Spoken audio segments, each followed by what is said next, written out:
All right, so let's get some better lighting in here. Okay,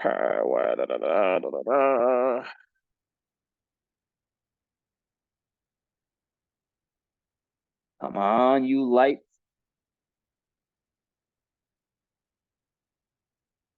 There you are. All right. So, I wanted to hit record, so I don't even know whose reading I'm doing yet. That's how crazy this is. Let's see. Okay, so I've got three people. Okay, I think they're right here. Ugh, can't wait till summer's over. My fucking allergies last the whole summer. Like just your skin and eyes. Okay, so okay, so I think I put these over here.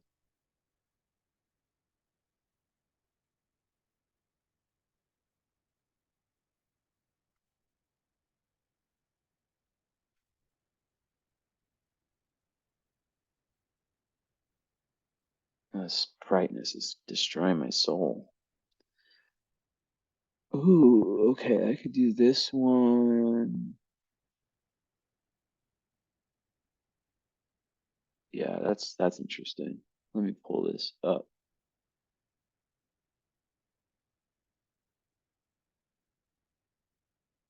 Actually, no, let's hold on. I know I should have not hit record yet, but it's just the way that I can guarantee that I'm gonna do the reading. It's just hit record, figure it out after. Ooh, damn. This one has a lot in common with me. Okay, I'm just gonna go with this one, but let me actually pull up the email because I have you guys write notes. Okay, remind me later. Gmail, where you at, Gmail?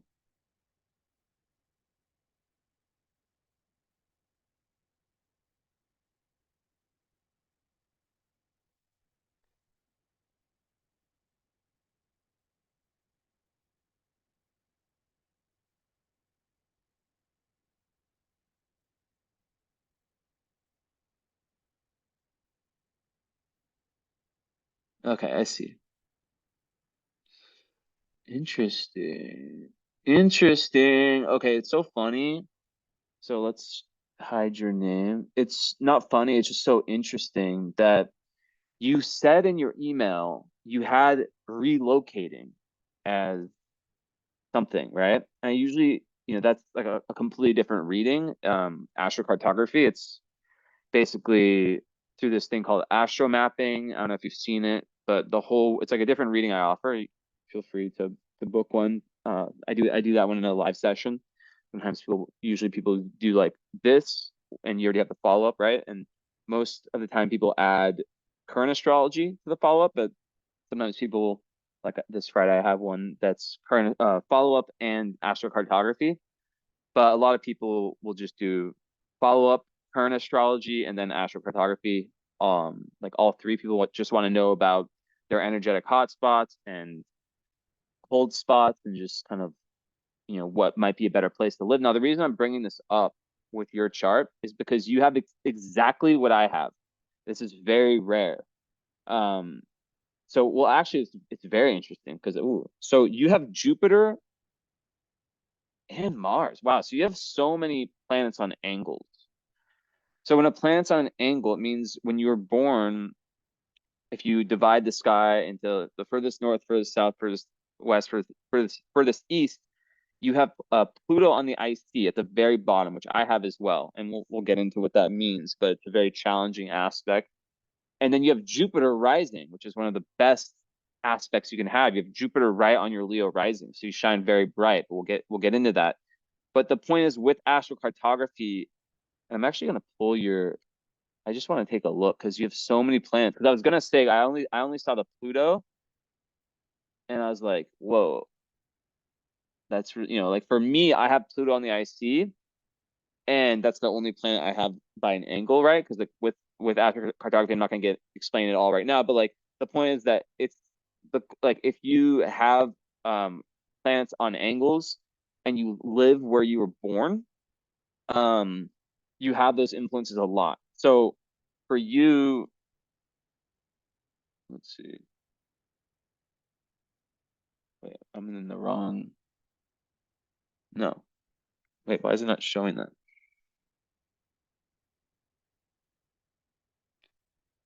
Uh-huh, I see. There it is. So I'm just getting a little glimpse because you're over there in Maryland. So like, yeah, what's interesting is that where's it Jupiter? Yeah, so you have like different areas. So okay, like so I have Pluto on the IC and my line, so that's a line of really, really dark place, or a dark line to live by. The thing is you have, depending on where how close you live to where you're born, you have like you have a very bad line, but also a very good line. So it kind of is like a lot of push and pull. But with that really good line, it isn't vertical, it's kind of slanted horizontally. So there's definitely like some areas, especially like if you live, where you were born, as I said, that are going to be way more difficult. But there's other areas like with that, like on that Jupiter line, if you're closer to that, that would be a lot better. But just as an example, with Pluto IC, like I wrote, like one of the most important things astrology ever showed me was, first of all, understanding what that means in the chart, which we'll get into, but then realizing that when I moved away from that line, which is like, I grew up in Portland, Oregon, and I was raised or born in San Francisco, and like that same line goes over both of them. When I got away from that, I noticed a tangible difference. It's like most of my life I was under that line. You know what I mean? So I didn't move to Romania based on astrocartography, but I looked at it after, and everything made sense. Come on, Felix, get inside. Like, I had no idea about the astrocartography of of where I live. And I need to check the mic. I didn't check that. Hold on. Okay. Oh. Test, test, test. No, that's going to my speaker. Here. Okay. Test, test, test, test, test, test. Okay, so it's doing its job. I'm just gonna start the timer now because I haven't really started. Yeah, so basically, like the thing with your astrophotography is that it is different, because you do have like the Mars midheaven and the Jupiter ascendant line. So I would say with anyone that has Pluto on the IC, that you're going to be going through a lot of shadow work if you live where you were born. It's going to be like a lot of internal crises, and I always tell people that you really notice it when you move away, because life, if you go under like the right influence, right planetary influence in a place, it feels a lot different. I'm not going to say like a perfect example of this is that, and like I said, yours won't be as difficult as mine because I only have that line. You're aided by some good lines, but like when I go there to visit my mom, and brother, like I really feel like after a few weeks this buildup of stress, internal pressure. And it's not just an America thing. Like, yeah, the culture of America like plays into that, but it's very like it's energy, right? So it's something that you might not notice right away, but when you have some level of separation and something to distinguish it with, or, just distinguish it from, like it's a lot. You really see the difference. So it's interesting you said that, because I think anyone, even like with Jupiter just being by the IC Pluto line, um, I think that relocating can open a lot of doors up. Um, but with that said,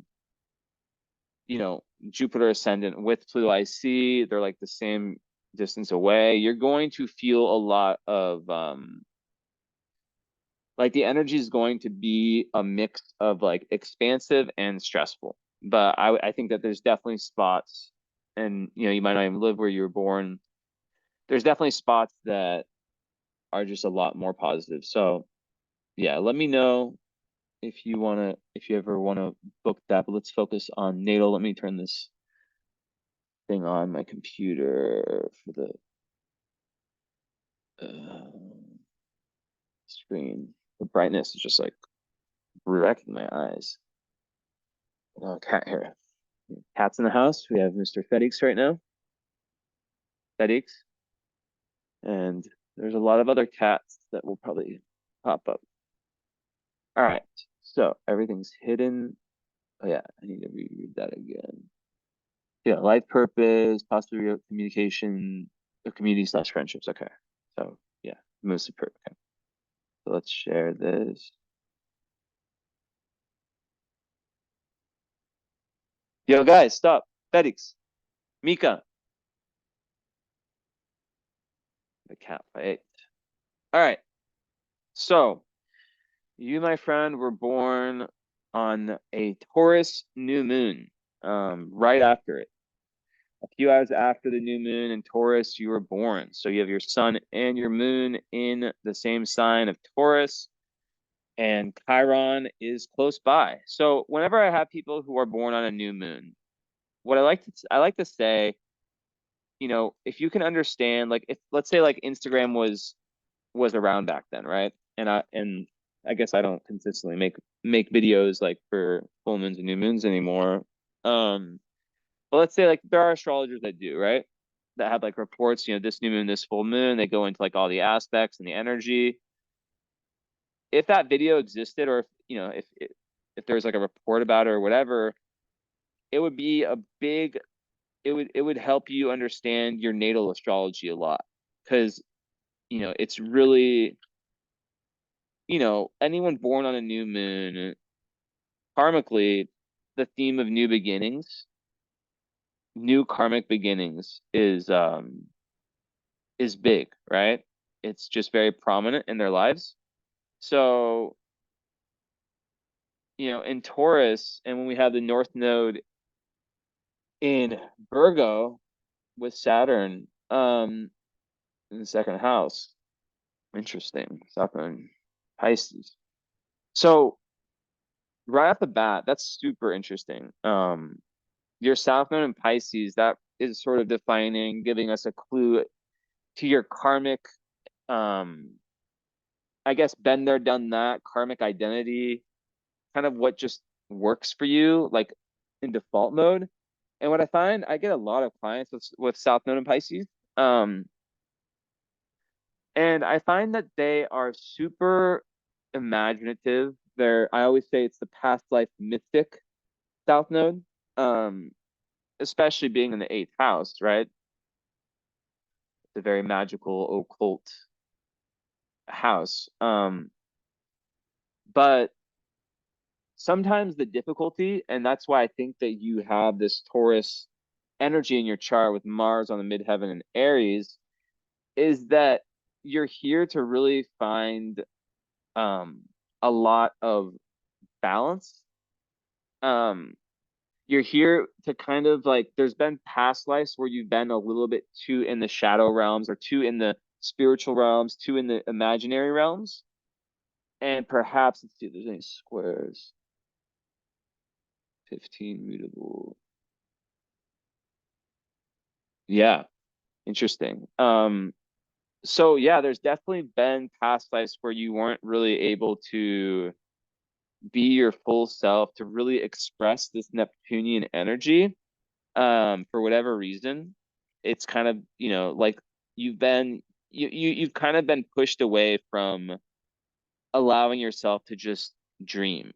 To not just dream, like that goes against what I was just saying. Like, but to dream and to truly follow that, right?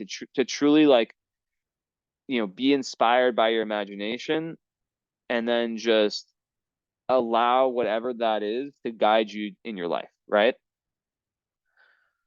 So I think like a big part of it is around unconscious programming.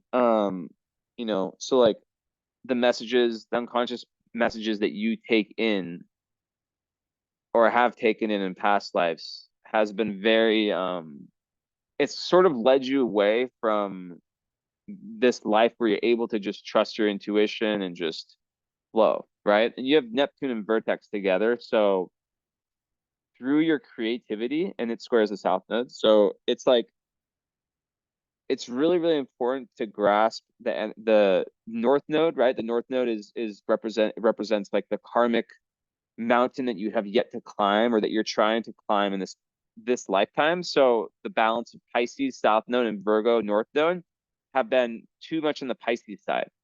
So moving to even that out, Virgo is a lot about practicality. It's about health, right? It's about our day to day, our routine. It's about understanding that the dream that we have, the inspiration, that the idea, that little hint of, oh, I could do this, or this is like, worth doing. That's Pisces. Virgo is also very magical, and it represents the ability to really go with that, right? To really fully say, okay, this is, and it's both are very much about service. But yeah, it's that part of us that's like, okay, I see this as my dream. This, I'm very inspired by it, but it takes, there's lots of steps, and there's lots of, lots that one needs to overcome in order to get there. So I think I'm gonna go into a little meditation. I do that sometimes. I do this for a little bit. So yeah, with Virgo North Node second house, it's really about you also like the very physical things that go into each day, right? That for some people might seem a little bit trivial and automatic. For you, it's really about being able to blend your inspiration, your intuition with your mysticism with purpose and with almost a sense of realism. Um, Now it's really important, obviously, like, to allow yourself. Some people just don't allow themselves to dream. They don't allow themselves to imagine a better life, imagine a life based on their highest ideals. So it's really important to not fall too far, but also, just to understand that you're someone, just the metaphor of having one foot in the physical, one foot in the metaphysical, right? One foot in the spiritual world, one foot in the physical world. That rings very true with a lot I'm seeing your chart. And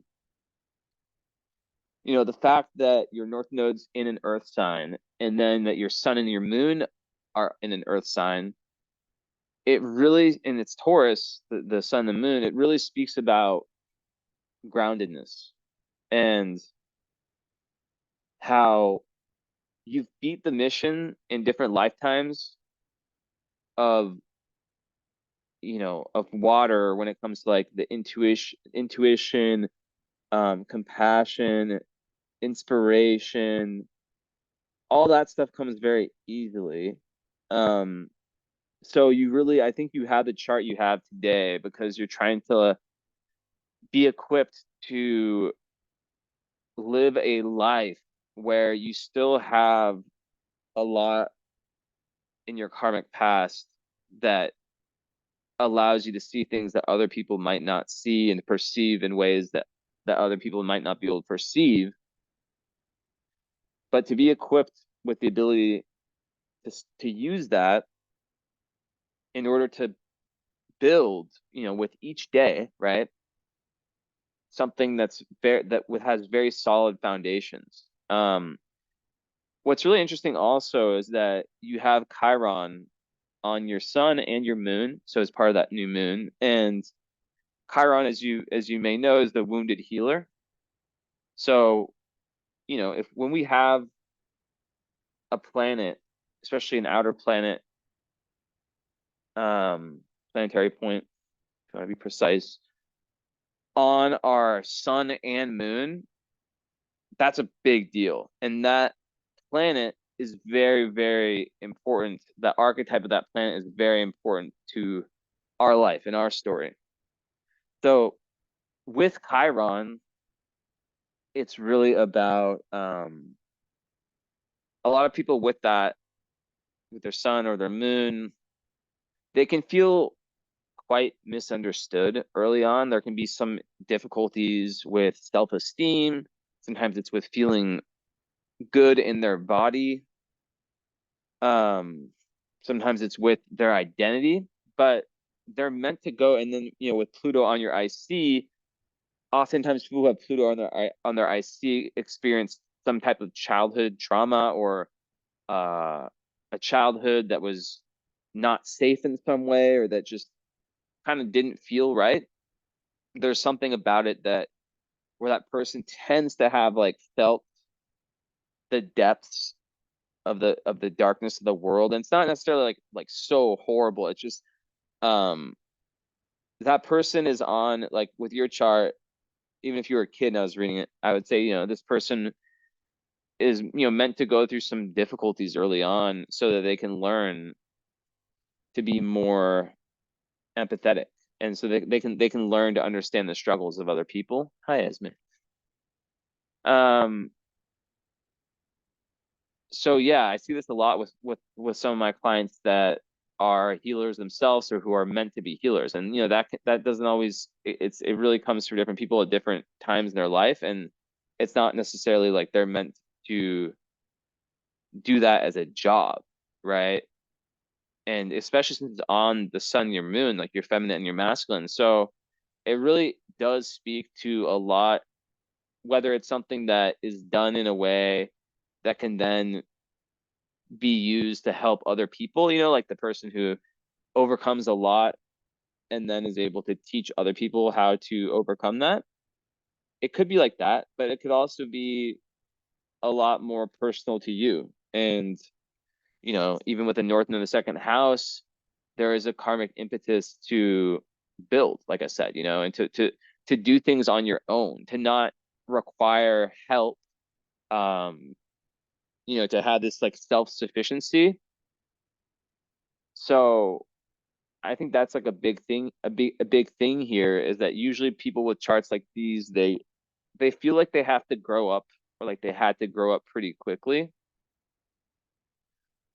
But later on, they might look back on it and be like, if I didn't go through these things, I wouldn't have the ability, my life wouldn't be where it is, obviously, right? But like they can look at that and really see it for what it is and see and feel, okay, this is like why God or why my karma, why the universe wanted or, aligned these things to perfectly but magically happen.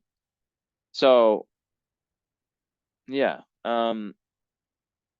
So yeah, with Taurus, right? Like a lot of the thing with Taurus is it's always that, that battle that centers around, you have Mars opposite Pluto. Interesting. Yeah, so that's a big one we'll talk about. But yeah, that anyone who has Mars opposite Pluto, it's almost like, and I think with your Virgo North Node, it makes perfect sense, right? Because it for most people with that, it's almost like they have to work out or they have to be doing something on the daily, or their energy, like if they don't burn off a certain amount of energy, it can be very volcanic and it can be very, like, very hard to ground. And I think that's part of, like, I always say people with, like, sixth house or Virgo North Node, it's like the day-to-day things, like, right, that I said earlier, could be looked at as trivial, like what you eat, your workouts, how you ground yourself, whether it's like through like writing or through, meditation or walking or whatever, like all these little things that go into every day, right? Like today for me, I woke up, I wasn't in the best place. Um, and I made the decision, my body was kind of sore, but I still said, you know what? No, I'm gonna work out. And because of that mini decision to have that workout, right, on my treadmill at home here, I feel, good enough right now to to do a reading and to feel confident about it. So it's like little things like that, right? Because I could have easily just said, you know what? Nah, and it's also very important. I made a video about this today. It's very important, especially right now, to allow yourself to not be perfectionist, right? To allow yourself to know, like, there's going to be days where it's just really difficult, and that it's very important. And I think Taurus moons and just Taurus in general, they're one of the gifts of Taurus is that they're very good at being present. And that's also part of the nodal story with you is like understanding that in this lifetime is very important and just being in the present, right? Because sometimes the Neptunian impact on past lives, it can make someone who has like a tendency to dream, dream, dream, but not do, do, do. And um, also when it comes to identity, it's really about you being very firm about who you are, right? Um, because that can have it that can sometimes get lost, and also I would say like another big lesson is around boundaries, around how to exist as a spiritual being in the physical world, um where you need to make boundaries with certain people and whatnot. But yeah, with the Mars and Pluto, it can be very explosive, and sometimes that could even speak to like different trauma. So yeah, but not all the time. But I've seen like a good amount of Pluto Mars hold on, squares or oppositions with people who had some level of like violence in their life or something that they had to overcome. So yeah, it can be difficult. And that would align, with Pluto on the IC. A lot of times it's like, with that combination of Mars and Pluto, Mars is on the midheaven in Aries. So that's like a very high firepower person, right? So like I said, I'll say it again, like that's like amazing for sports, or like just like having a high energy level and passion. Like Mars and Aries is the best Mars placement. So you have a super strong Mars, right? So being assertive and being able to kind of like speak for yourself, have your own back, that can, that's definitely something that is meant to be channeled into your dharma, into your profession, right? Because it's on the midheaven. So a lot of people with Mars and Aries on the midheaven, they're go-getters in life, especially with Leo rising, Jupiter rising, that, makes you very, very likable. And it gives you like an aura and a sort of a personality that when people meet you, they feel this kind of like this sense of like Taurus groundedness, um with this Leo rising, just passion, joy for life, generosity, all this stuff, right? If it's good Leo, it's, honesty and passion. And then Jupiter just makes everything bigger, so it's like kind of like a larger than life type energy. Yeah, Jupiter rising is a really fortunate thing. So it's very good for usually for attraction, whether that's just I always say like with your aura, like people see you in a way that's like it kind of lifts, like you're able to really lift people's spirits up. And I think with Leo Jupiter and Jupiter rising, or Leo rising and Jupiter rising, it's like the ability to act childish and to act and to just play and to do things that you have a passion for, and that being almost like infectious. Esme. Yeah, so it can be very, very positively infectious to other people. But also, with what I was saying before, with the part about boundaries, I think that can also be a little bit, like, and this is another thing with the Taurus new moon, Taurus sun and moon. Obviously, I'm not going to go all into your sun sign, but moon and Taurus, there's an emotional need for stability. There's an emotional need for like touching things, like whether it's gardening, whether it's doing something with your hands, something that kind of like roots you to your senses. Um, so oh my God, Esme, stop. I think Esme is gonna look at the chart real quick. Okay. Esme, help me. You are not doing so good on your weight loss journey. Okay. Look at the chart. Esme, tell me what to look at. Okay, she looked right at your Mars. Okay, now go with Fiddies. She looked right at your Mars. Okay, I'll go back and station. So yeah, so yeah, she was looking at all that Aries energy. So it really is this firepower that's really asking for you to learn to expand, what truth is for yourself, right? But I'll get into that in a second. Because I was talking about the Taurus energy. The big thing with Taurus is that it is such a nice energy, and I love like high vibe Taurus' ability to just almost like have this ability to have this natural groundedness, and it can really make people feel very comfortable, especially to be ruled by Venus from your sun and your moon. um what a surprise, the amount of my clients that have Venus in Aries, it is ridiculous. Like, it's ridiculous. But yeah, it's just such a random Venus placement. Like, so many of my clients have it, to the point where I've already said this last time I had a chart with this. I'm like, this is just like so disproportional. Like, it's got to be like a third of my clients have Venus in Aries, which is wild. Out of the 12 signs, there's no, reason. I mean, yeah, it's just very, very, very mysterious. I think it really makes people really value independence and really value, um, I think why it makes people like that buy readings from me. Huh. That's kind of mysterious, but I think that Venus in Aries, it definitely makes people want to learn about how they can be like really, it makes them value their independence, value ability like their ability to be individuals and to be pioneers and to do things a little bit different and kind of like themselves, but not like in a selfish way. Stop, Esmond. Let me work.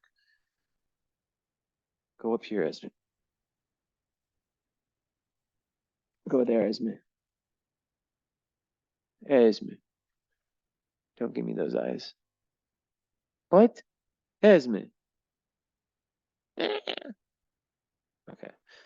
Yeah. So, but yeah, like with Taurus, what can happen sometimes is that when there's too much of a good thing, like people with Taurus sometimes can have difficulty escaping the known. That's why when you have like your sun, and your moon in the same sign, especially, you need to look at the opposite sign and figure out, okay, that has a lot of the keys to, for me to be like the most balanced version of myself. And Scorpio is the opposite side of Taurus, and that's about death, rebirth, and transformation. Um, so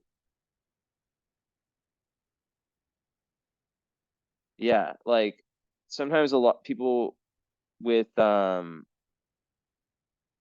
on, with a lot of Taurus, yeah, they can find it difficult to allow them allow themselves to go out and take these different risks that ultimately lead to the greatest growth. But for example, it could be like if you grow up in a certain community, or in a certain place and everything's all good, but maybe inside your soul, you're like, I know that if I moved and kind of started all over, that there'd be a chance for like new energy and new things to come. But then you don't do it. Or if it's something like, just habits or whatever, it can show up in a million different ways, right? The kind of stubbornness that Taurus energy can sometimes have.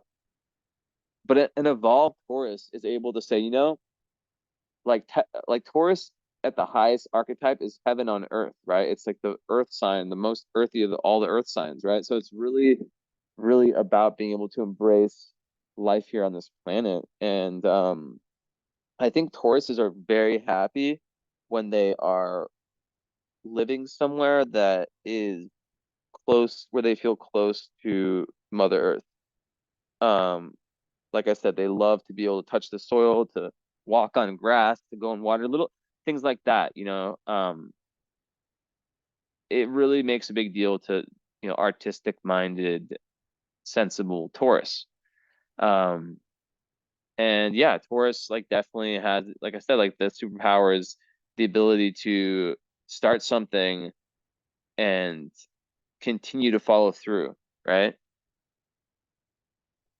So that's something in your chart that I really, really like is that you have a mix of fire and earth, which if you think about fire as the, Aries energy that you have, right, is like the part of us and your Leo rising and Jupiter rising, it's like that is the part of you that gives you the inspiration to say, you know what, I love this thing, I'm gonna start studying it, or I love this thing, I'm gonna start doing it. Like to have like a lot of people that just don't have many passions. They just don't. There's not many things that they're really passionate about. But people with, Leo and Aries like you, they tend to not suffer from that issue. But oftentimes if they only have fire and they don't have any earth, they can have all these passions, but not have the ability to follow through and really, really, really like stick to them, right? So it can just be like jack of all trades, master of none, or just someone who in relationships is like, or whether it's a relationship to a person or to a type of music or to um to some form of healing or whatever, like relationship to anything in life, having this like exuberance. This is not you, there's people with lots of fire, with only fire at the start, but then they get bored easily. Now you have the earth, so you have the ability to have both of those, to have like that fire energy that gets you started with things, keeps things interesting and spicy, but then the follow through. So I think for sure, and then that all culminates in your Mars opposite Pluto in Taurus, right? Or in Aries. So that is like I said, very combustible energy. So it really is about mastering your day-to-day routine and understanding that what works for you is not going to necessarily be what works for everyone else, right? We all have a different path spiritually, Um, yeah, and I think a lot of people can sort of get caught in hold on. They can get caught in like following, like let's say it's like one spiritual teacher, right? And that spiritual teacher might say a lot of very good things, right? And it might be very helpful to one person, but maybe that message doesn't, like, everyone has like their own cookbook of how to kind of like what works for them. Um, so I think with the North Node of Virgo, it really is about finding what that is and just having that persistence to kind of keep going on that day by, day after day.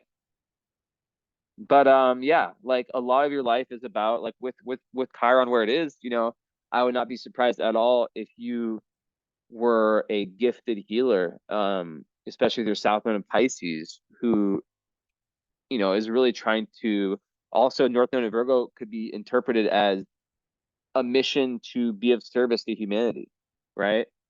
And of course, we can only be of service as much as we're able to be in service to ourselves. And we can only be as consistent for other people as we can be consistent to ourselves. So, with some of this past life stuff, it wouldn't be surprising to me if there's been lots of lifetimes where you've gained a lot of this innate wisdom that you have in your soul, that you just know things.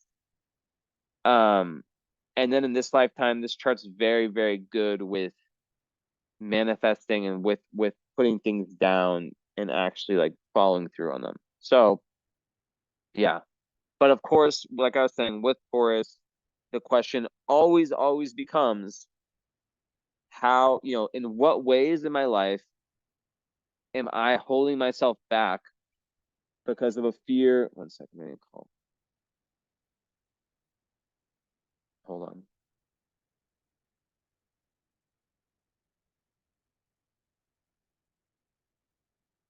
Hold on. Sorry, it's my girlfriend.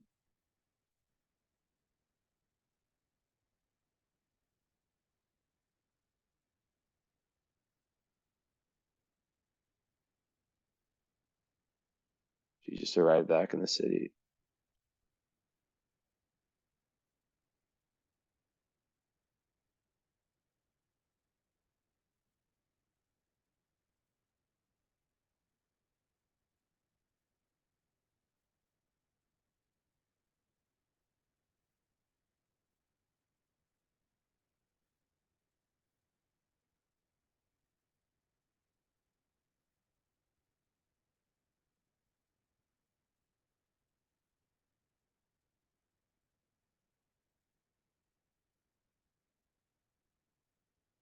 What the fuck?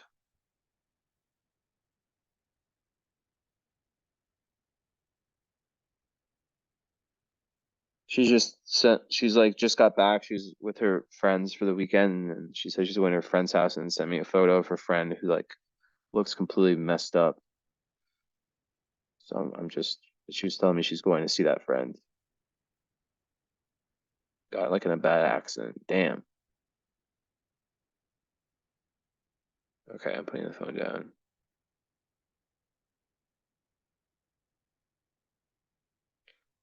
Well, I did not want to see that image. Oh, fuck. Hope she's okay. Anyways, yeah, so that's really what it is, right?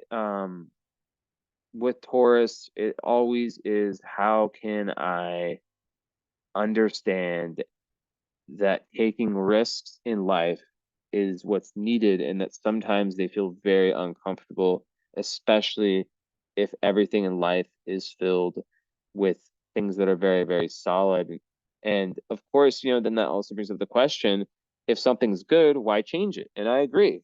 I agree. And I think that's, to everyone's intuition. Um, like if you're living somewhere, like me when I was in America, things are fine, but like intuitively, I always in my soul, I knew I needed more, right? So it's like you'll feel these things and you'll know whether it's friendships, relationships, right? You'll have a very, very intuitive feeling that you're meant to follow.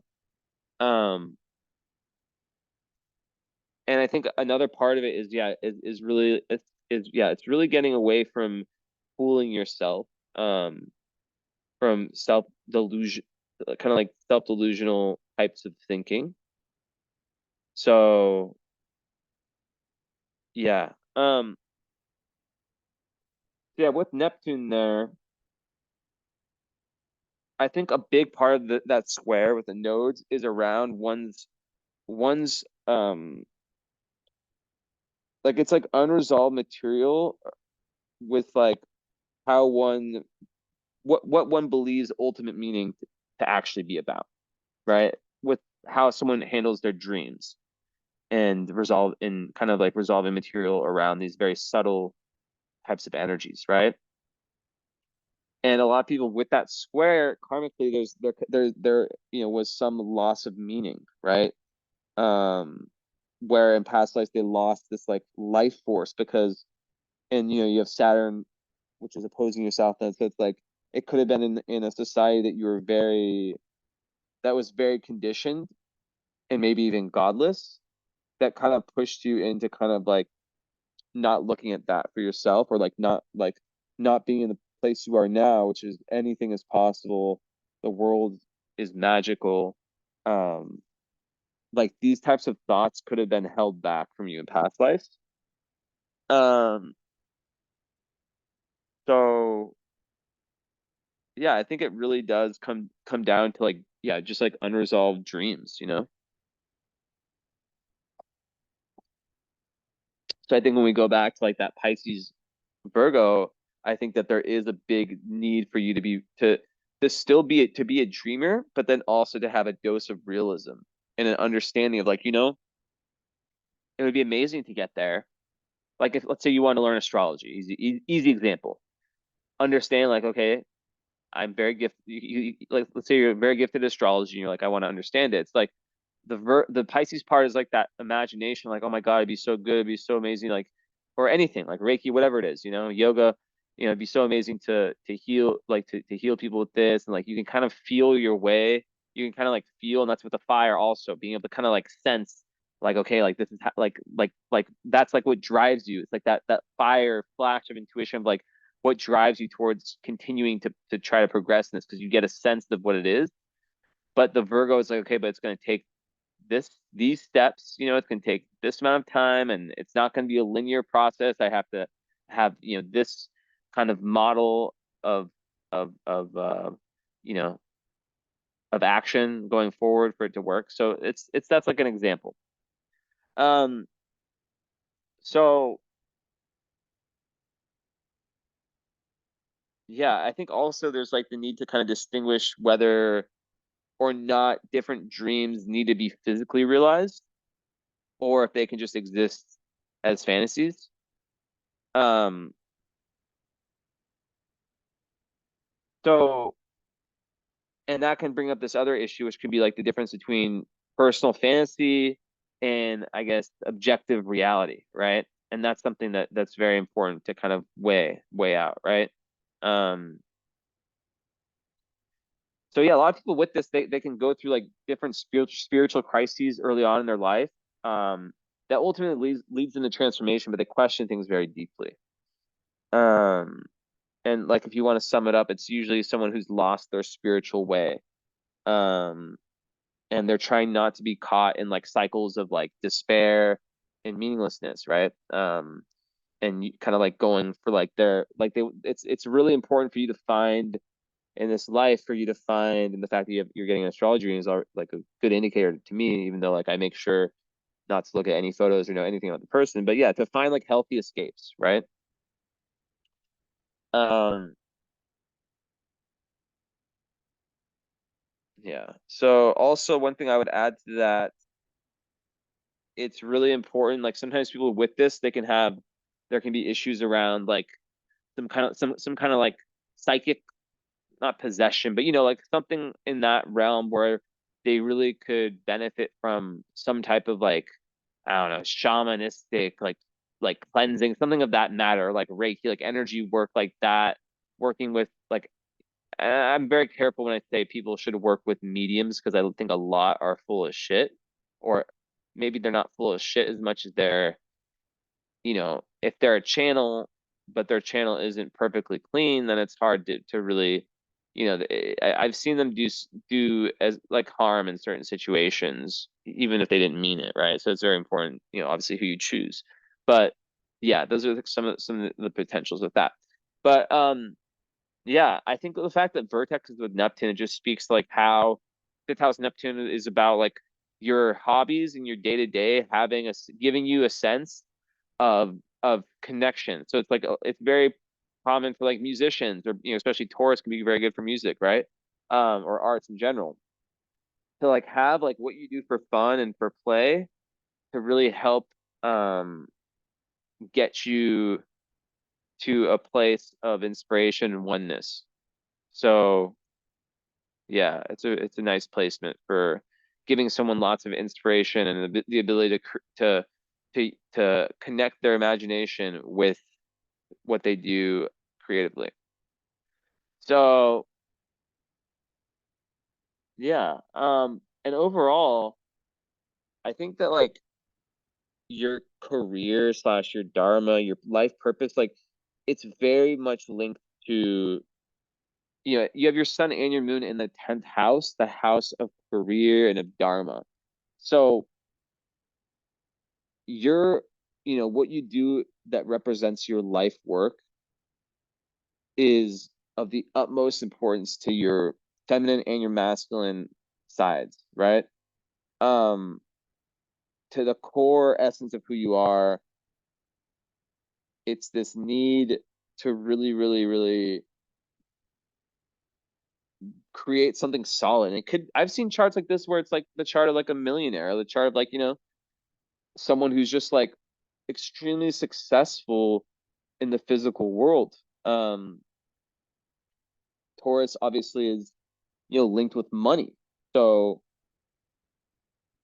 and second house North Node could be also linked with money. So it wouldn't be surprising if there was like I wouldn't be surprised you're like, oh yeah, I'm like, a bit like someone who's really into business, right? But like also wouldn't be surprised with the Chiron if it was, like someone who is doing healing, right? Or who's like a spiritual entrepreneur, or even both. Like with Mars on the midheaven, you have a lot of in Aries, you have a lot of firepower, and you want to be entrepreneurial. You want to do things on your own. You want to have independence in your career, and you'll be a very, very big go-getter. But with the opposition of Pluto on the IC, the one thing that can hold you back career-wise, and this is like kind of goes with the whole life purpose thing, the inner work that you do, it's like cleaning out that internal unconscious closet, right?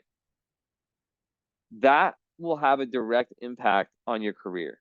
And the fact that Mars is opposed by Pluto, it kind of makes it so a lot of your shadow side that needs to be, worked through is showing up in your actions, in your unconscious actions, especially when stressed, especially when, you know, things are a little bit uneven. That gives a lot of clues as to what needs to be worked out. I think also with that opposition, there is a big need to find that kind of Libra um ability to kind of not like some people with that can lose their tempers. Taurus, the whole thing is like it's a slow loss of temper, but when they lose it, Taurus people can just, get really, really angry, right? So I think with the Aries Mars opposite Pluto, yeah, it just goes back to that need to just be able to burn that energy off. And um yeah, so definitely a direct correlation between inner work done and ultimate, like what one however one describes success. Because with your ninth house Aries, and I think with the midheaven there too, I think a lot of your success is also based on your understanding of truth and ultimate meaning for yourself, right? So whether that's by traveling or whether that's by learning lots of different things, like broadening one's worldview philosophically, it is really reflecting itself in your career, in your I don't like saying career, but like just in your outer world dharma, right? Um,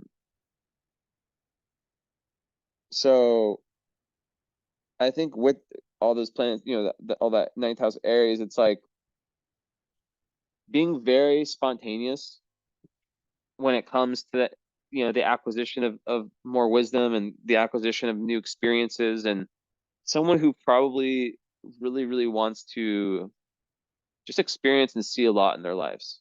Um, yeah.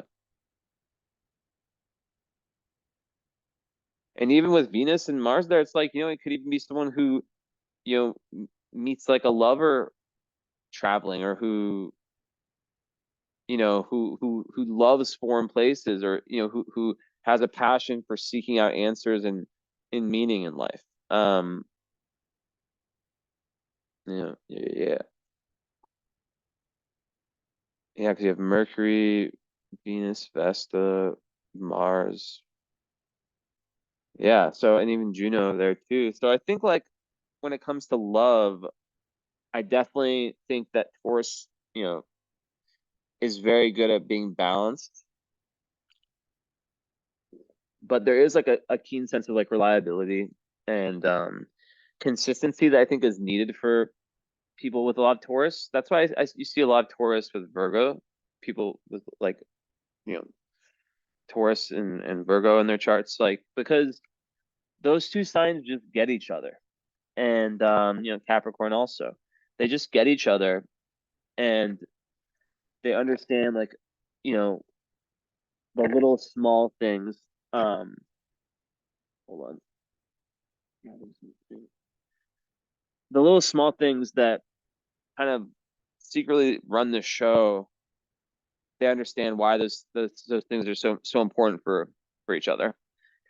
Little details of life. But also, having your Juno, which represents your ideal mate, and your Venus, which is your love language and what you value, both in Aries, with your Mars there too in the ninth house. To me, I think that, definitely, I think that the perfect type of person is someone that helps you grow on a spiritual, or I guess more on like a wisdom worldview type level, philosophical level. Someone that you can kind of call um your adventure buddy per se, and there's someone that you are able to have deep conversations with, but also someone who sparks that action oriented side in you. And that entrepreneurial side of you, right? Now, also, one could, with romantic astrology, it's very interesting because sometimes I think about the elements that are missing in the chart, like in your chart, it's water and air, which, water, Pisces, Cancer, Scorpio, air, Aquarius, Gemini, Libra. So sometimes when we have like a lot of two elements, we can be attracted, opposites attract, right? So we can sometimes be attracted to people who have the elements we don't have in our chart. It's always interesting. My conclusion on compatibility astrology is that there's no such thing as like, oh, this sign is good for you, this sign is bad for you. It's more really two souls that love each other can be together regardless of their astrology, is the conclusion I've come to. And even if they're completely different and they trigger the fuck out of each other and all that, if the souls recognize each other on that deep, deep level, they, can get through it, right? So I think that kind of for me explains why I've seen some of the people with the most, because I do compatibility readings also, why I've seen some of the people with the most difficult compatibility work. And then I've seen people with like such amazing compatibility not work. So, we're not always meant to be with the person that we have this perfect astrology with, because ultimately we're here to grow. And I do think, like in your case with all that ninth house Aries, there is, I think that also with the, Venus vested too, it can make someone very, very like, it can make someone very vested in Venus. I guess you'd say like hardworking in love, or like someone who's really willing to like work on their relationships and do whatever they need to do, like whatever changes they need to make, or really see things for what they are. But then also, yeah, I just see this big part about the importance of keeping your independence, because Taurus is it definitely likes to get close, right? It's very much about the senses, about touch, about you know closeness on that physical level. But then also, with your Aries placements and you being a Leo rising, you're here to also find your individuality and to keep your individuality, right? So I think that would also be an important factor as well, because I see a lot of relationships that um people can sometimes, and it's not a bad thing. Everyone has their own love language, you know, but I see sometimes people like really almost like lose themselves to their partner, and they can find it difficult to keep their own identity. Um, so that's very important, is to kind of have that balance of both. But yeah, overall, I think that you'd be very attracted to people who are kind of free spirits and almost like a youthful energy that's still grounded, how I would describe it. But yeah, like I said, any the compatibility astrology is really fascinating. It's always interesting to see like how people and their partners' charts are. Um, like I've seen people who have been married a few different times with completely different partners that hit different parts of their chart, or that activate, different areas, I guess you could say. So yeah. Um, but yeah, just like I think another important thing with any kind of relationship, friendship, you name it, is the need to still be able to dream. And people who have who have like strong honor and carry themselves in a way that is really, really moving that person away from any kind of conditioning, and allowing that person to still believe that anything is possible for them in their lives. So yeah, I think that's kind of just like the journey for tourists, right? It's like, how can I stay grounded but still see the growth that that I need to take on, and have the courage to say, one of the laws of the universe is that in order to have room for something new, you need to make room in your life, right? If your life is completely full, there's not much space for something new to kind of creep in, right? But at the same time, also having stability is a big part of your life purpose, right? And kind of doing this human thing, as you could say. So yeah, interesting too when we talk about like relocation or just move in general. Uranus, where it is, it oftentimes the fourth speaks to someone who maybe when they're younger, not all the time, but a lot. And it's interesting because you have sun and moon together. So usually that, although I've seen it, it's an interesting one because if it's father and mom and the impact they have being kind of similar, usually like, but I have seen some new moon people who, especially with Pluto and the I see in Uranus there, who, where there was like a big difference between mom and dad, but what astrologically it would signify that mom and dad, things were pretty, maybe the main messages you received from one parent to the next were pretty on par, pretty, like not so different. But Uranus fourth house people, they have this ability to be quite malleable when it comes to moving and when it comes to like they like change in their home. I've seen people like that like to kind of switch it up, not stay in one place for too long, or just like if they're staying in one place to kind of like, I don't know, switch things up, have like and with all that ninth house you have, which is about, long travels and being in different cultures and whatnot, I wouldn't be surprised if there was this itch to um, experience life somewhere else, because ultimately like that's one of the best teachers that exist is getting out of getting away from like what's known to you, like, you know, growing up in one country,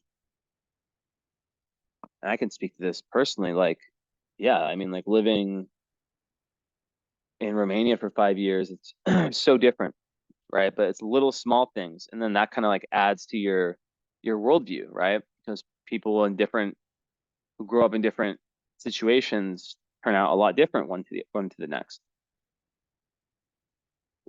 So yeah, that's important. But yeah, I don't know. I think with that too is that in classes it would be like really on the border of the fourth and fifth.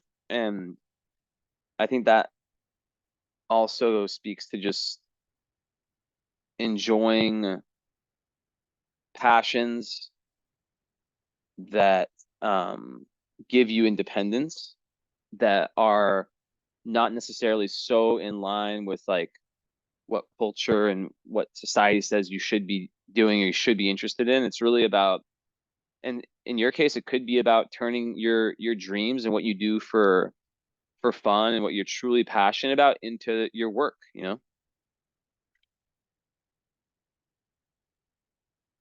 But yeah, touching back on like the Chiron, I can't say enough that having it on your sun and your moon, it really, yeah, it can really be about just healing the bloodline and doing things a little bit differently than people ahead of you in your family. And about kind of like bringing the feminine and masculine within you, those archetypes within you together, and then also like, any kind of family conditioning or just traditional stuff, and healing that. So yeah, and a lot of times, yeah, people with that, they do feel, and especially people who are, clients of mine, like who have obviously very open minds to the the possible, South Node in Pisces, like they often sensed from a young age that there was more than what was surrounding them. And with that, comes different ideas of, okay, well, everyone around me has done X, but intuitively I feel like doing Y might be better, or it might show me something that I otherwise wouldn't see if I just followed this kind of like very traditional and safe plan for myself. So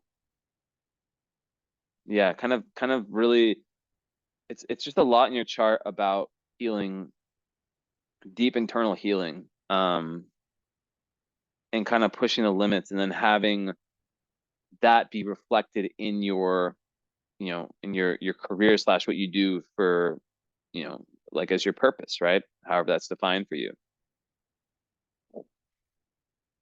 So yeah, and I think the gift that people with Taurus Sun, Taurus Moon bring to other people is, like I was saying earlier, it's just this real solid, grounded energy. Um, like it's the gift of also just feeling like being able to just really be like a rock, and different, like a big boulder as opposed to like a little marble, and different weather hits you, different energies hit you, but you know, remain immovable. You remain solid. And that's like a good metaphor for life, right? When, especially now, the energy is just crazy for everyone that I've talked to. And it's a big time of changes. And it's like, how flexible can one be right now? Um, how immovable of a rock are you,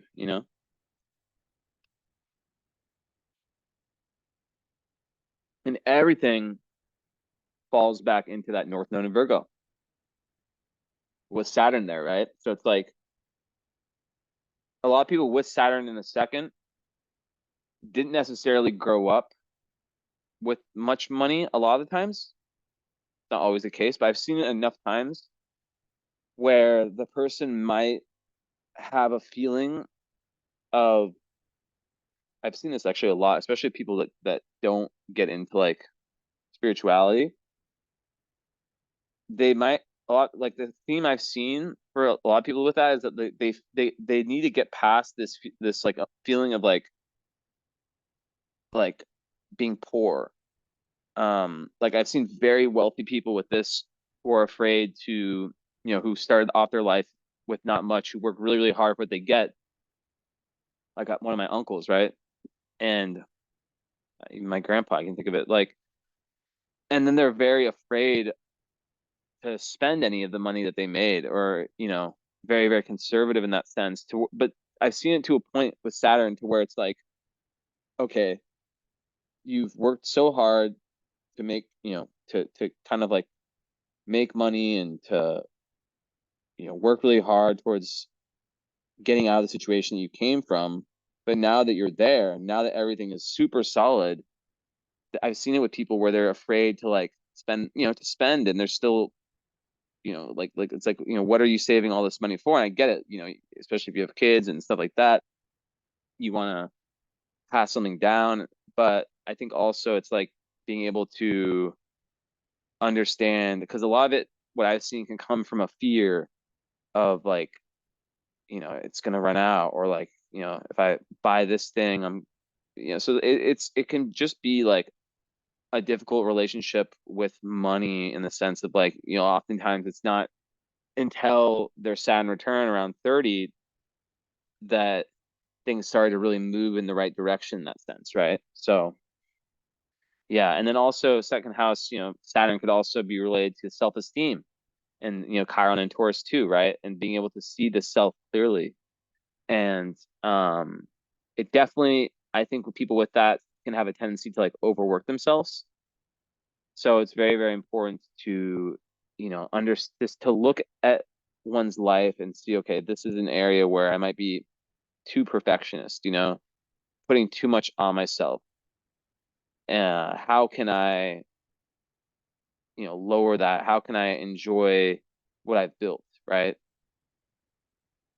It's interesting about that placement though, is I've seen it in women's charts not have that impact as much as I've seen it in men's charts, but I still have seen it in women's charts have that impact. But I think overall, it's like about how one finds meaning within their kind of how one finds value within themselves and gets past any sort of like self-limiting beliefs about what they're able to do. And yeah, with your North Node there, it's like yeah, it's kind of like this push towards having order in one's life, but not being overly ruled by it.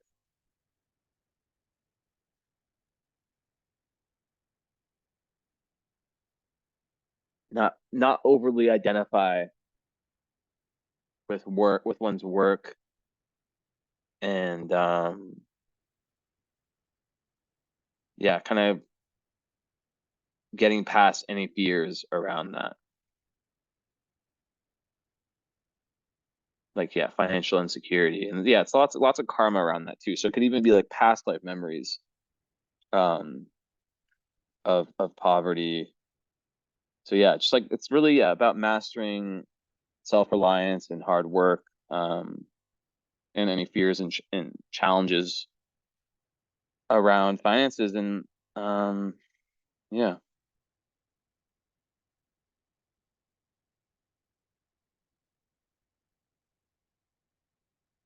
what else could I say about that?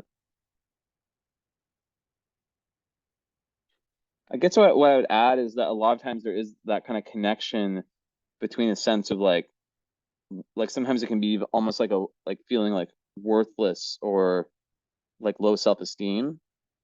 So it's really about like the fact that when one builds inner self-confidence, the material side follows. Um, but yeah, they can really be people who really take their finances like very seriously and really, really kind of yeah, more very responsible with spending and stuff like that, hardworking, all that stuff.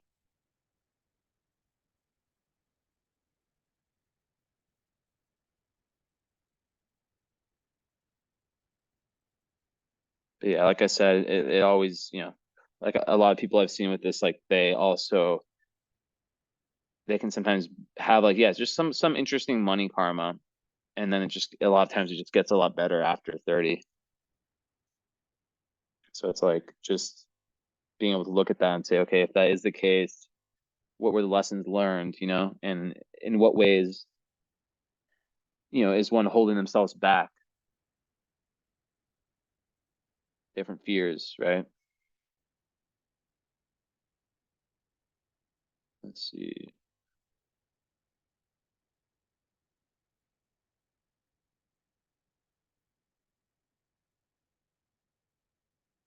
Hey, Esme.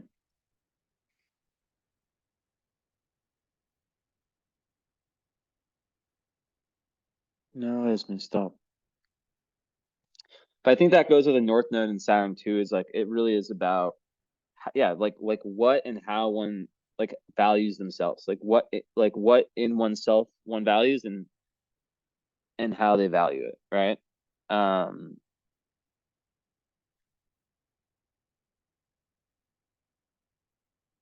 so yeah, I think that's kind of a theme that I've seen, right? Is that there is a big link with yeah, in your chart, there's such a big part about self-worthiness and really finding that deep within through the inner work that you might do, right? So yeah. And then it's ruled by Mercury, that second house and the ninth house in Aries. So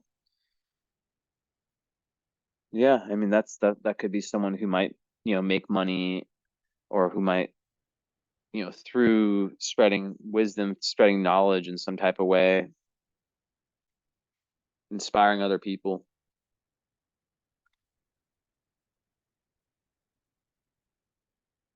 inspiring other people to be independent. But yeah, I think with like Mars on the midheaven, people are usually just like very big go-getters, you know, very hard for them, midheaven Aries to like sit and allow someone else to steer their ship. Like they want to go and do it themselves. I'll put this back on. How do I stop share? Okay. Esme, my cat put on too much weight. Esme, she's a food addict, little food addict. Okay. So let's see.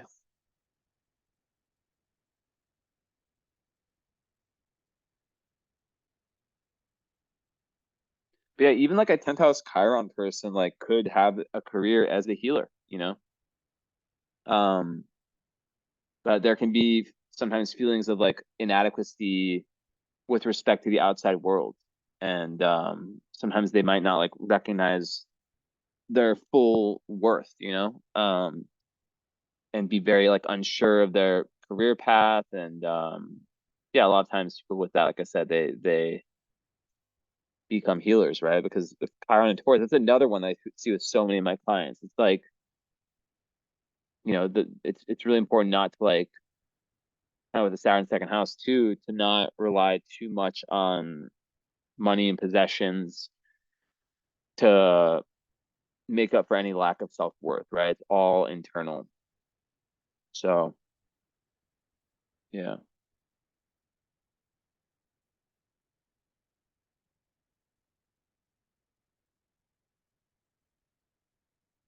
And yeah, I just think with the ninth house too, there's just yeah, there's this urge to understand the world, you know, and whether it's learning,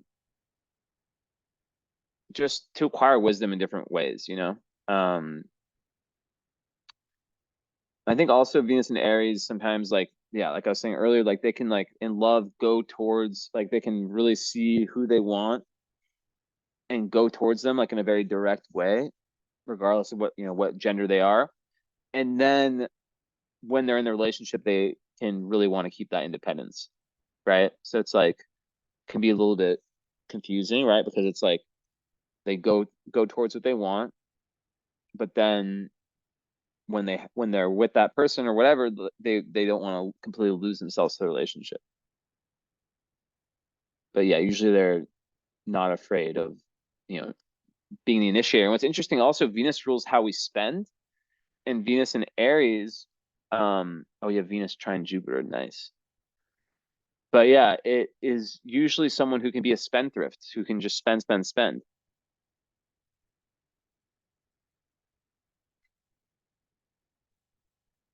So good. It's like a magnesium drink. Yum, yum, yum. So yeah, and then also Venus trine Jupiter, really, really good at, you know, putting other people at ease. Like I was saying earlier, like a very like contagious type of energy that you can kind of give out, and really it does give a very good ability to see the big picture and kind of think big, you know. So Saturn there, like I was saying, that kind of goes against what I was saying, right? But this in your chart is showing how, you know, um on the other side, like there's the potential fears that might exist, but then there's all this ability to see the big picture and to really like say, you know, like that's a big step, but I see why like how this could actually like play out in my favor. So it really is this balance between which is very Taurian also, right? Between the safe and being able to sense what how a risk could pay off, but then there's the actual application and the doing it, right? So yeah, yeah, even like Jupiter rising people, they are just seekers of knowledge. Love to travel, love to study, love to teach, love to learn, all that stuff, right? very expansive outer energy. Also, it's very blessed to have Jupiter rising, and then your part of fortune's rising too. So that kind of is showing how when you're really living true to your purpose and true to really like what makes you lights you on fire inside, your passions, and really following that.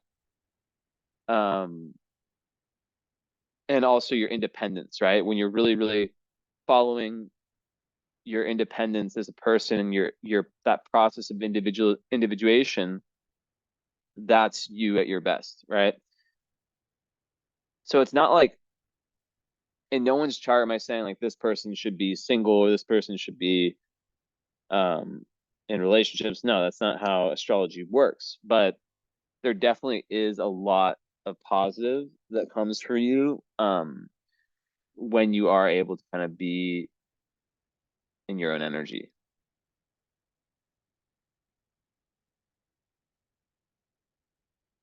So yeah.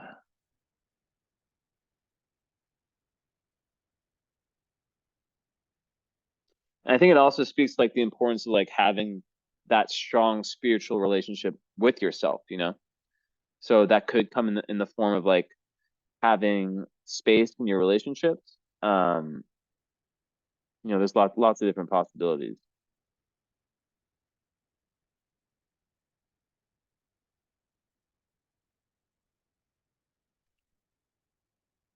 And Black Moon Lilith is there too in Leo. And I think that one sometimes there can be like a fear of change, which goes a lot with the Taurus, right?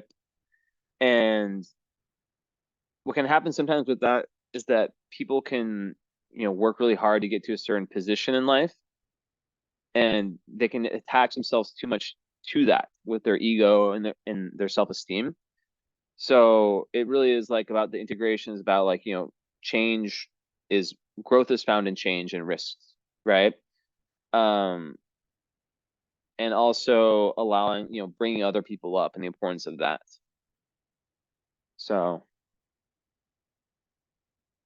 yeah, and just like how, because like first house, I think there can also be like a fear of not feeling worthy. And yeah, like kind of just feeling like they have to achieve a lot to be seen well in the eyes of other people and whatnot. So yeah, it's really about like kind of convincing yourself that you deserve everything good, um, and that you don't need to achieve anything in order to be happy or worthy of love. Like it's really like about the pure self, like the stripped of everything else worldly. But yeah, it's interesting first house. And the fact that Leo risings tend to shine really deeply in the house that their sun's in. Sun rules the chart. So 10th house, career. Um, yeah, your big world, external world function. One sec.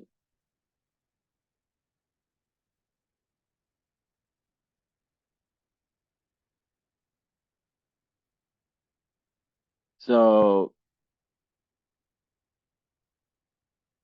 I think first house Black Widow two. It's just like it's just like the potential dark side of personality, right? What I've been talking about. It's not something that necessarily comes up, but yeah, it can sometimes be like lashing out at other people too much potentially. So um, yeah, just really, really kind of like I was saying with the Mars opposite Pluto, just the importance of that of understand of like really like I call it like energy responsibility, right? Like internal energy responsibility, right? Like very weird example, but it's just what's in my head. It's like you wake up, let's say you're very caffeine sensitive, right? Like me. I know, let's say I wake up and I feel kind of shitty. I know for a fact that if I have like a strong coffee, I'll feel good right away, you know? But since I'm caffeine sensitive, later on in the day, I'll start to crash. I'll start to feel anxious. So it's like really kind of like like in your whole life kind of having that doctrine of like, okay, how one part affects the whole, or how, doing one thing will, affect the others, right? So really kind of having that outlook.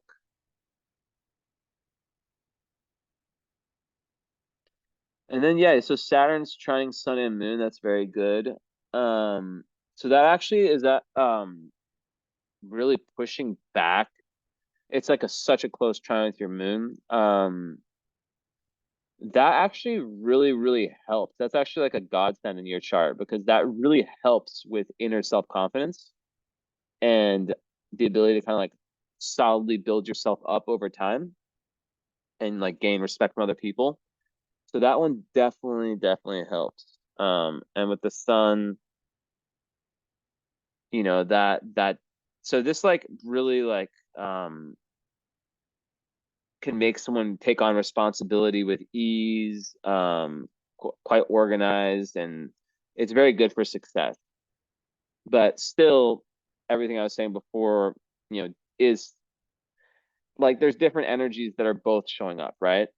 So it's like if that's the quest, well, the fact that it's in a trine aspect, a very positive aspect to your sun, your moon is very, it's very good. It's like the planet Saturn is really helping you out in this lifetime. And then is it also you have Jupiter and Venus? Yeah, I already said that. Well, one other part of that I didn't talk about is that people with Venus trine Jupiter often get very lucky when it comes to love. Um, so yeah, that's like very, very good. And then also it's a very good one for money too. So interesting how there's lots in your chart that's saying one thing and lots that's saying the other. So oftentimes when I see that, life is never just like one way. There's always like if we break down our life, like we can see like how one part of our life can be like this, but then the other part like the complete opposite, right? So it's really about balancing everything out. Um, yeah.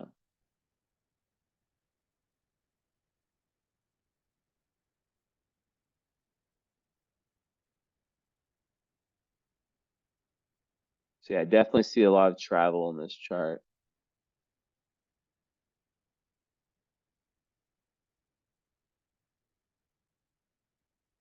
And yeah, lots of courage too, I think, with Saturn and North Node. Kind of going to the areas where, where people fear, So, but what's interesting is that you have Sun square Jupiter, and sometimes I call that the Superman or Superwoman syndrome. I have it also. Um, Now, like I said, you do have double Taurus, so that is very good for being more balanced and more down to earth. But what I've seen with this one is that sometimes people like eh, they can think really, really big, but sometimes it's like too big, and then sometimes it's like putting too much on one's plate. So it just gives it's good. It's very good for leadership also. Like your chart is overall very good for leadership, but it's just like really like being careful of what you take on, because there can be like that potential. It's like, oh, I'm gonna take this on, I'm gonna take this on, and before you know it, you're like, shit, I have no space for myself.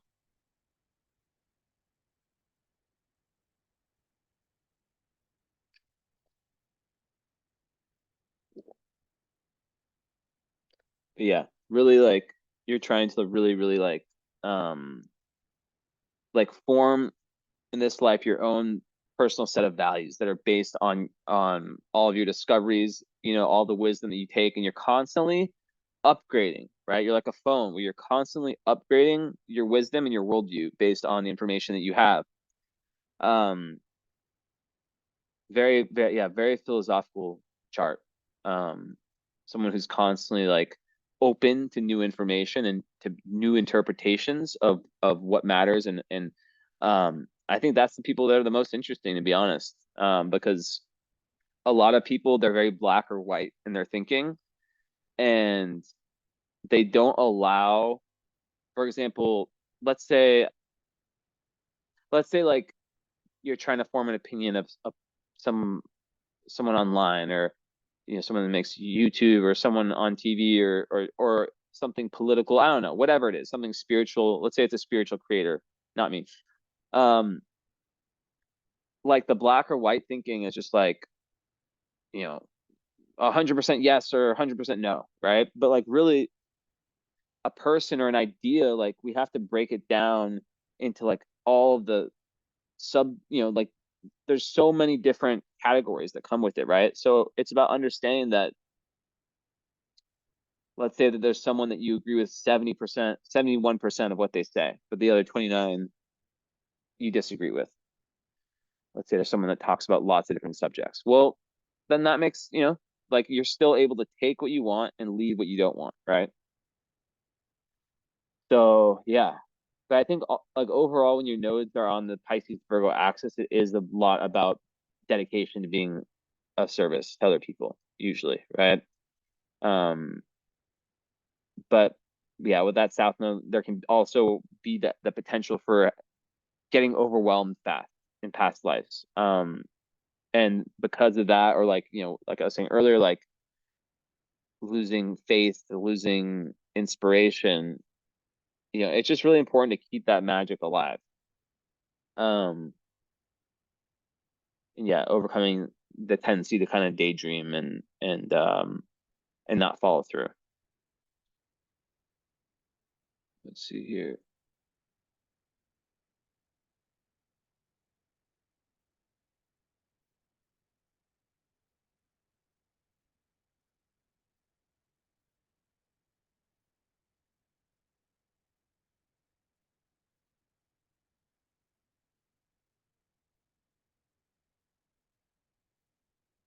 Yeah, so I think like just with a lot in your chart, like I feel like beauty, design, the form of things, like those are very, very important, like creating beauty, having beauty in your life. And also I think with Vesta and Venus, it's like very sacred personal relationships, like attracting very, very close and sacred relationships. And really being able to make one feel very, very comfortable. Um, and I think Vesta and Venus together can make one like a very unique type of artist, or at least have like a very unique type of artistic talent, that kind of separates them. And just yeah, good at like having like lasting friendships that are very meaningful. Then Mercury's with Eris too. Mercury and Aries with Eris, very independent thinker, um, quite a fast mind. Usually they're pretty fast talkers, people with that. And it's with Mars and Venus. So it's definitely someone who can get like flashes of intuition, who like lots of new ideas, very pioneering mind, not shy usually. And ninth house, just like someone who wants to explore all the different realms of knowledge and wisdom, and like as I've been saying, like anything that teaches you more about the thoughts, kind of like the grand philosophy in life is key. And also like yeah, the whole thing with foreign cultures, you can't say it enough times. Um,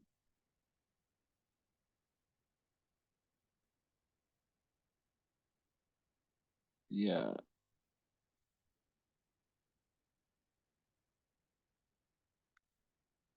and Mars definitely gives that drive to like experience all those things, and then link it to and then like update, like so through your updates of your worldview, then that goes to that updates like what you deem to be sacred for your career or for your 10th house. Like it's hard to explain because in this material world of 2023, we think of like the 10th house so much with our career, right? But like for one person, the 10th house, it's like the culmination of everything you've done in the physical world, right? So it's like what you are. So like for example, like the 10th house could be like what one is on social media, right? That's one example. Like what one appears to the masses. Um, so having your sun, your moon there, it gives a lot of importance to those areas of life, right? The purpose and to really taking, what you deem to be important and then making that your you know your job, I guess, or your career. Um yeah, sometimes people with moon in 10th house, they feel like a need to be like publicly recognized for their work, or they just want to be like they want to achieve like on a big level. Um so that's another thing. But also 10th house moon is very connected. It connects one deeply with their purpose and with their mission. Um, so they want to do something that feeds their soul. So as opposed to the ego, right? And a lot of times because the moon is changing, a 10th house moon person can go through different careers. They can go through changes, big changes in their life, right? So yeah. And of course, like I wasn't really saying it, but like Taurus moon, like I don't like to say like, oh, it's the best moon or but like people agree with Taurus moon and Cancer moon, especially those two, that there is a very good ability to meet one's emotional needs, which makes it makes it um, a very strong position of the moon. And yeah, like just that real kind of like need to feel safe and kind of like yeah, secure. But I think also with Taurus, there is the need to not like overeat and to not you see that with Taurus energy is like the need to really like have control over anything sensory, anything like that. That's just something that's well known about Taurus, right? Is that Taurus, when there's Taurus moons, when they're stressed, sometimes they can overeat or overindulge in things like that. So a lot of times what you'll see is because there's such a psychosomatic relationship. Um, a lot of times people with a lot of Taurus, they're like, let's say they're very unhappy, it will show in their body. Like, well, while someone else, you know, maybe it's not show, like they could be very unhappy or in a very difficult place, but they won't overeat or overindulge in something like that. So I think with Taurus, that is one of the things about it is that they do have to watch out for not going too far with that and with any kind of bad habits. Sometimes, everyone needs to disappear and retreat from the world.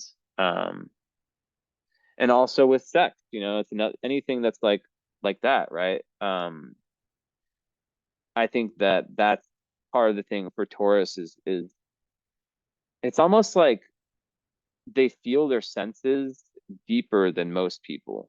They feel touch. I'm not saying they do, but like it's almost as if, right? So it can make it even like more difficult to not go over the top in different things.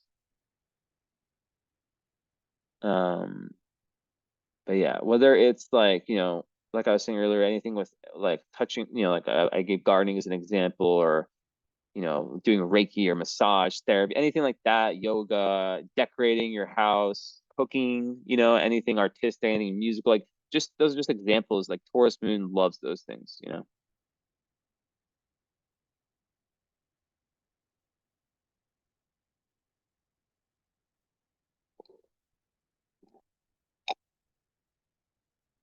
Yep. Yep. Yep. Let's see here.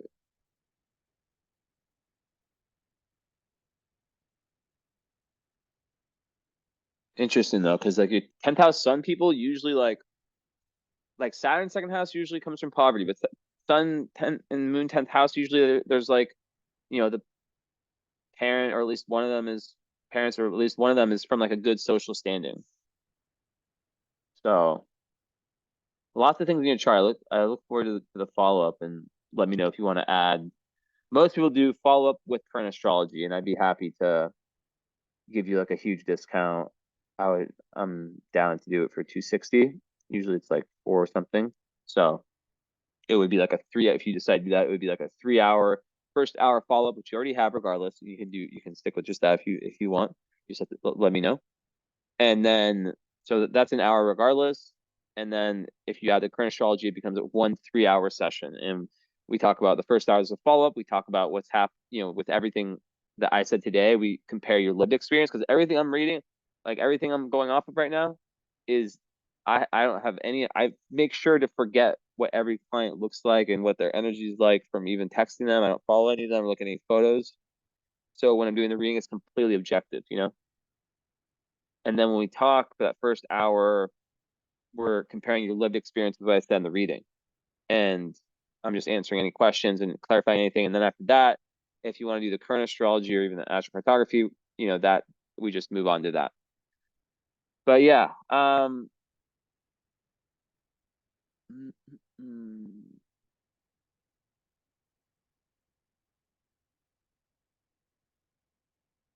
yeah, I think it's also very good for just like health and vitality to have and like having like high moral standards can have fun. So yeah, it can make a very powerful person. And even Juno on the midheaven could make someone want a partner that can add to their kind of like a power couple type vibe, like not like where it's like based on that, but someone who they respect for their purpose and for how they kind of attack life and maybe even someone that can, help you with respect to your purpose, even like working with potentially.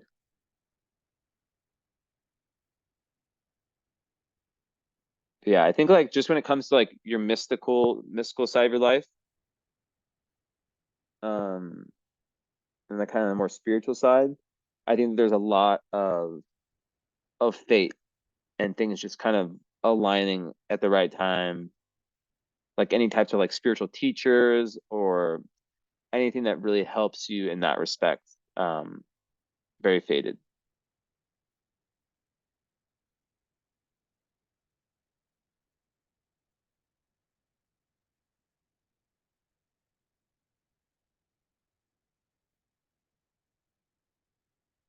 Yeah, you have Mars trine Neptune, so that's just like a very you don't have many hard aspects. You only have like Chiron and the Mars opposite Pluto. I guess Sun square Jupiter, but that's not like so hard. So yeah, just very, very musical, artistic, inspirational, able to inspire other people. But yeah, I think that like with Mars opposite Pluto, it can be someone who's like a fighter, also, and they can sometimes attract violence. So yeah, it really is about like learning to kind of calm the feelings and control, like having like self control. But usually, yeah, just feeling very intensely. So yeah, I think, but that's really really good for when you have a channel for that.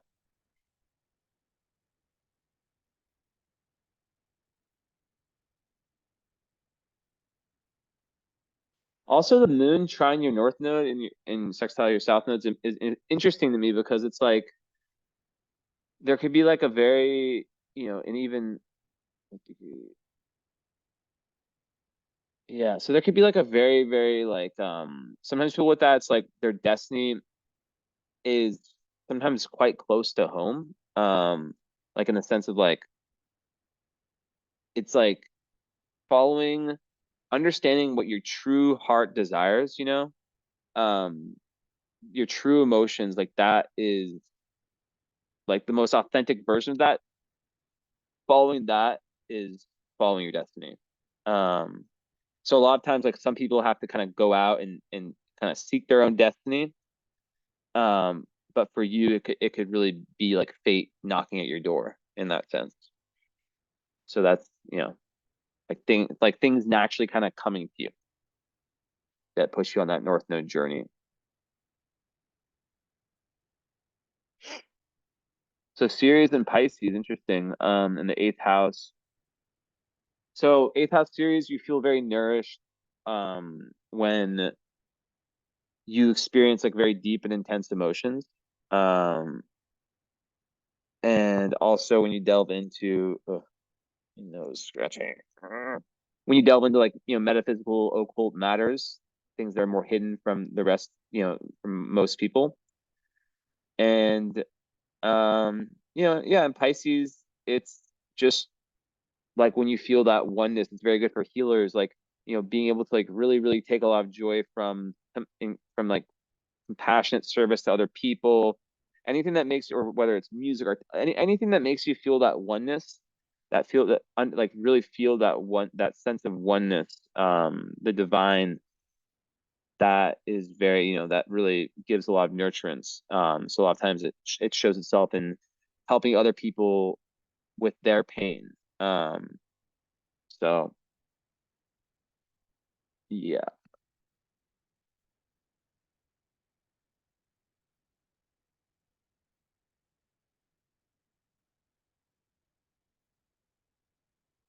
Mm-mm-mm.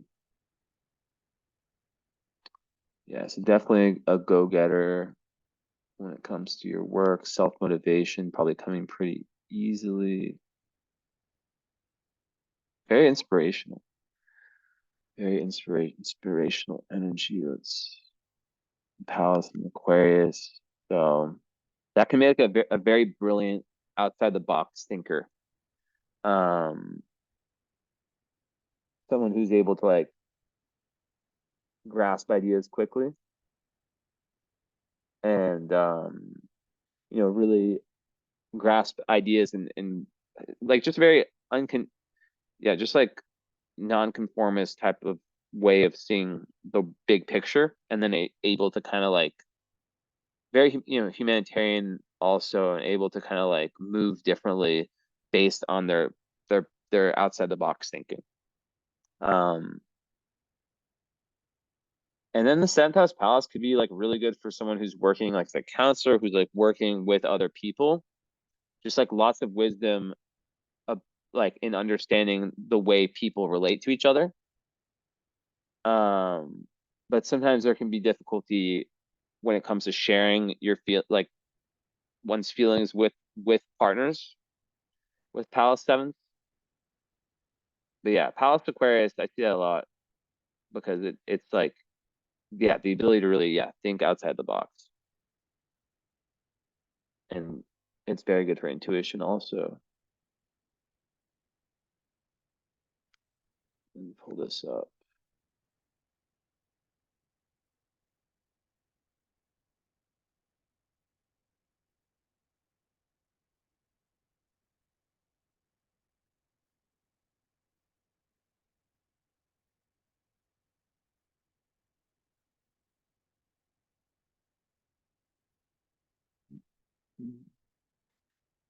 You can see what I'm looking at. It's like so many asteroids and fixed stars. Like they're so close together. It's so hard to like be able to tell which one is which.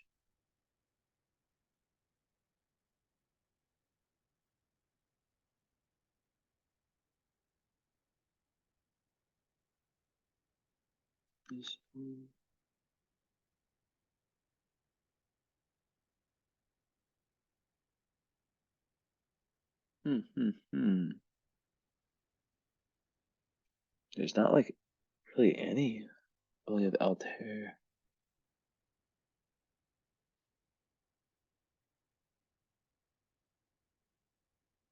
It's not a good or bad thing. It's just like I look for very close conjunctions with certain asteroids and fixed stars. They're kind of like cherries on top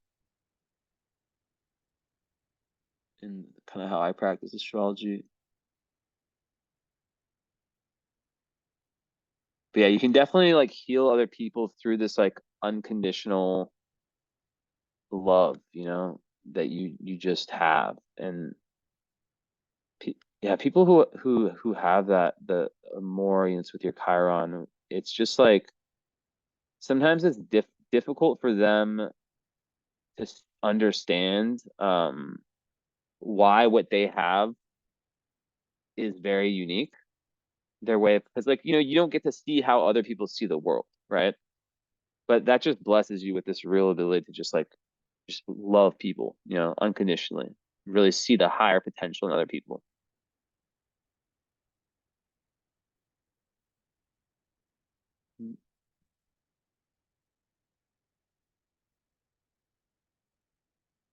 And that you have a really strong star on your descendant Altair, so that's just like very good for success and leadership.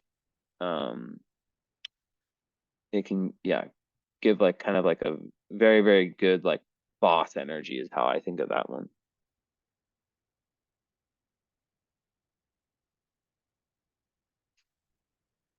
Mika.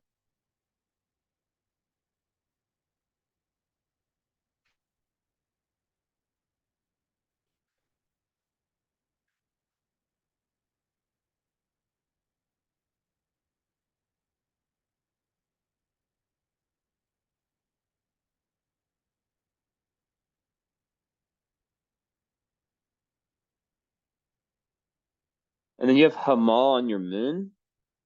So that makes it helps with patience. It can give slow but sure success through hard work.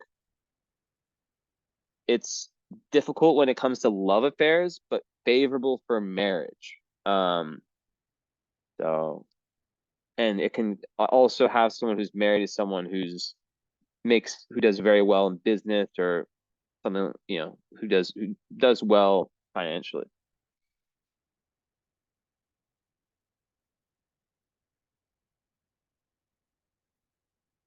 Only to heaven, Mars. There's none. Mercury.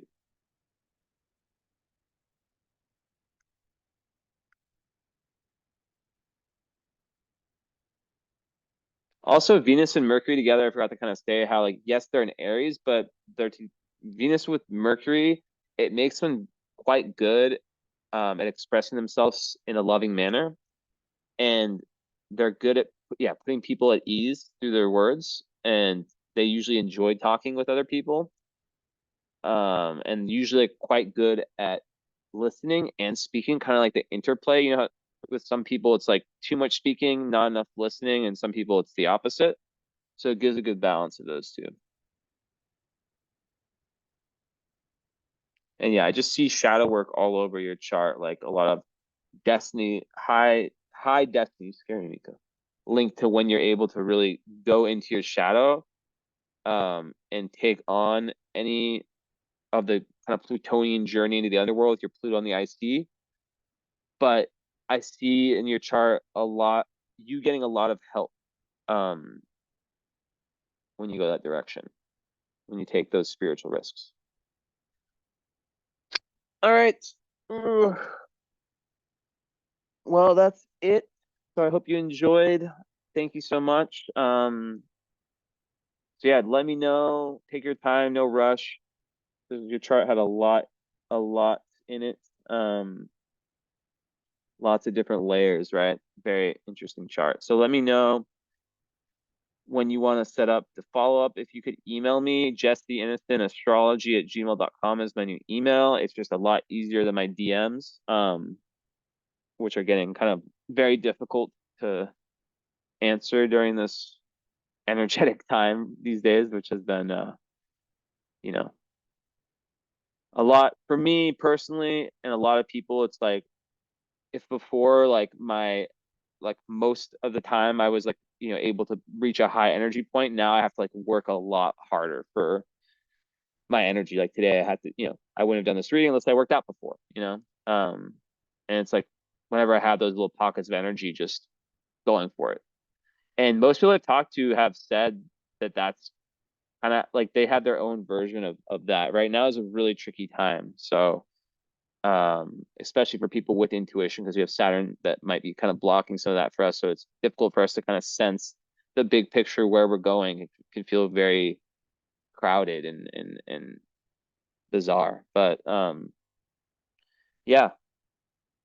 So cheers. I'm gonna upload this. Thank you so much. And yeah, let me know, email what you want to do. If you want to just stick with a follow-up, or you want to add the current astrology or astrocartography or both. And I can make you a very good deal if you this if you wanted to add both. So just let me know and I'll write down that I offered you 260 because like I said, it's usually a lot more. So, all right. Thank you. Ciao, ciao. Bye bye.